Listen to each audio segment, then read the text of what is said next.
Monsieur Elf, l'Afrique, donc portée haut la main à la manière que l'on connaît.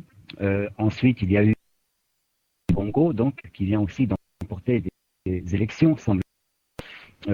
Et nous voyons surtout que les sociétés africaines apprécient de moins en moins cette moquerie qu'on leur fait à leur intelligence limitée. Ne pensez-vous pas, franchement, que la France est en train de jouer ses dernières cartouches pour des intérêts qui pourraient être autrement plus avantageux si la coopération se faisait en bonne intelligence et dans le respect des souverainetés de ces nations qui malheureusement, ne sont pas encore indépendantes? Évidemment. Et là, je dirais, ce n'est pas la France, ce sont les gens qui ont le pouvoir en France. En fait, il y a eu deux drames. La France a vécu deux drames qui rendent très compliquées nos relations avec les gens du sud de la Méditerranée. Et ces deux drames sont la colonisation et la décolonisation.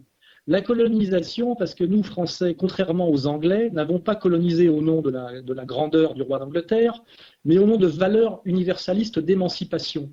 Or, nous avons, quand on colonise les gens au nom de leur liberté, c'est toujours très ambigu, surtout quand derrière on ajoute un peu de commerce. Vous voyez. Donc, nous avons ce gros problème en France qui est lié à quelque chose qui fait partie de notre génie, c'est que nous avons inventé avec la Révolution française un universalisme émancipateur, mais que nous avons colonisé au nom de cet universalisme émancipateur. Et ça, c'est toute l'ambiguïté de la gauche française de l'époque de Jules Ferry, qui prétendait par la force amener des peuplades qu'on considérait comme inférieures à notre modèle de civilisation, soi-disant supérieur. On sait aujourd'hui par le travail de l'ethnologie, par le recul et par l'analyse de ce qu'est aussi le capitalisme d'État, que tout ça a été complexe, obscur et un peu malsain. Et malheureusement, nous sommes dans une position, nous Français, bien plus malaisée que celle des Anglais, qui n'ont pas grand-chose à se reprocher parce qu'ils ne vous avaient rien promis. Vous voyez, ils dominaient au nom de la puissance anglaise et du roi d'Angleterre. Et nous, malheureusement, nous avons exporté des idées de libération et d'émancipation, mais par les armes et la domination.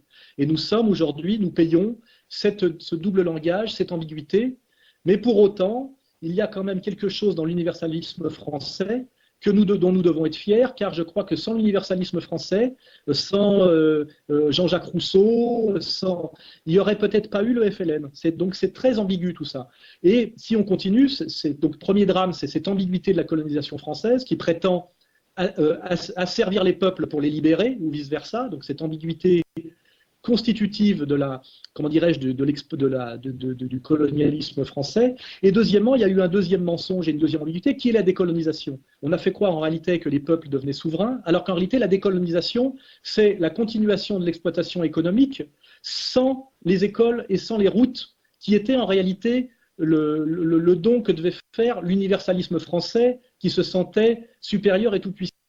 Et en réalité, la décolonisation est un deuxième mensonge, c'est l'exploitation sans le don matériel de l'universalisme français. Alors certains y ont trouvé leur compte, parce que ce n'était plus de l'ethnocentrisme et de l'ethnodomination, mais en réalité, on est passé d'un mensonge à un autre mensonge.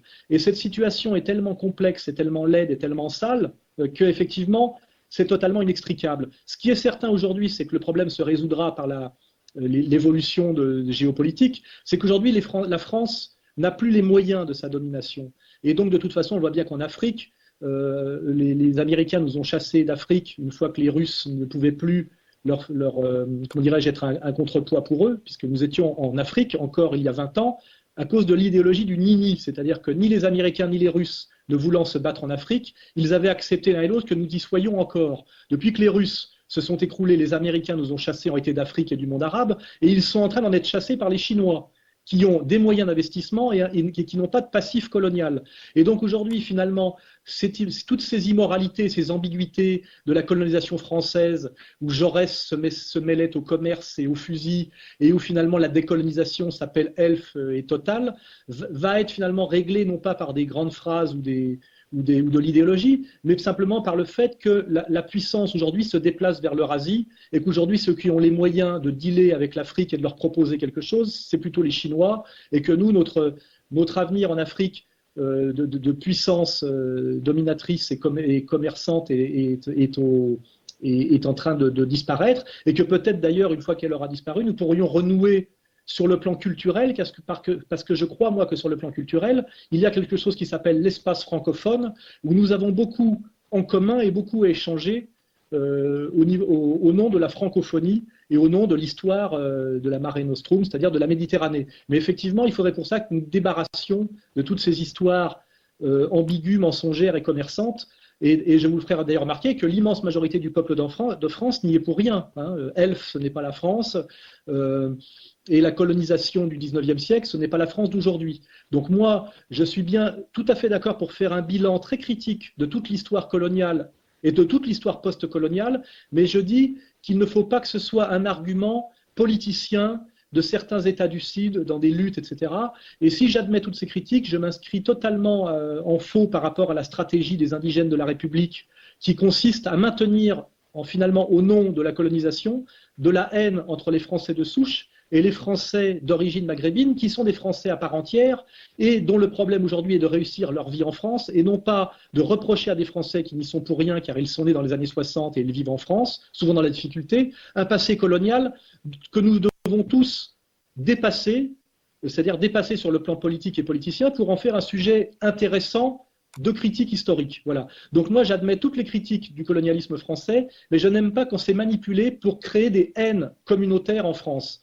Et c'est en ça que je m'oppose à la fois bizarrement à l'extrême gauche qu'incarnent à mon avis les indigènes de la République et à une extrême droite sioniste qui poursuivent étrangement le même but qui est de maintenir la haine entre les Français de souche qui ne sont pour rien dans la colonisation dans leur immense majorité et des Français récents originaires du Maghreb dont l'avenir est en France et l'avenir ne surtout pas de ressasser un passé colonial ou post-colonial, alors que finalement ce n'est plus vraiment leur problème et de ressasser ce problème est le meilleur moyen de rater leur intégration. Et c'est pour ça que notre association s'appelle Égalité et Réconciliation et s'appelle Pour une réconciliation nationale, car nous pensons que c'est le piège majeur à éviter aujourd'hui qui est de maintenir quelque part de prolonger la guerre d'Algérie, vous voyez. Et il y a des gens qui y ont intérêt, et ces gens sont les sionistes, qui n'ont pas intérêt à ce que les musulmans se réconcilient avec les Français catholiques, et aussi certains gauchistes qui ont une haine rabide de la nation, et qui sont d'ailleurs souvent instrumentalisés et financés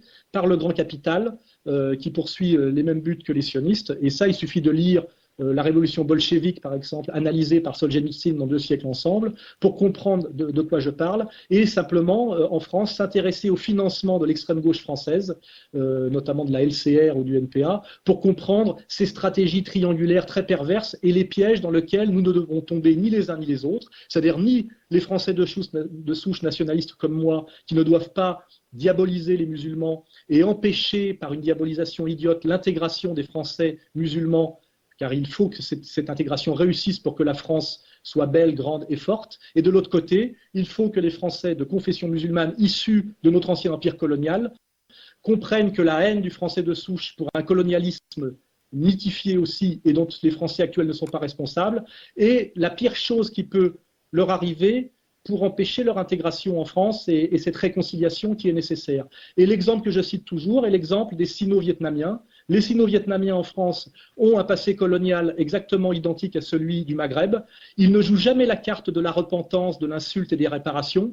Contrairement à Ouria Boutelja, ils ne commémorent pas la défaite de Dien Bien Phu à la Goutte d'Or. Et vous remarquerez qu'il n'y a pas de problème de racisme anti-vietnamien en France, aucune haine envers les Sino-Vietnamiens, et que leur intégration économique se fait en douceur et de façon très efficace, alors qu'on traite encore d'immigrés aujourd'hui des Français originaires du Maghreb de la 4e génération. Ce qui prouve qu'il y a un échec. Et cet échec, à mon avis, est lié à une manipulation, une instrumentalisation permanente qui a pour but, pour des raisons obscures et explicables, de systématiquement maintenir une haine entre les Français de souche et les Français d'origine maghrébine à cause de ce sujet ressassé en permanence de la colonisation qu'il nous faudra dépasser et intégrer comme catégorie de discussion critique et historique, et plus comme catégorie de manipulation politicienne et de création de haine artificielle. J'espère que j'ai été bien clair, car c'est le sujet le plus difficile que nous aurons abordé ce soir, vous et moi.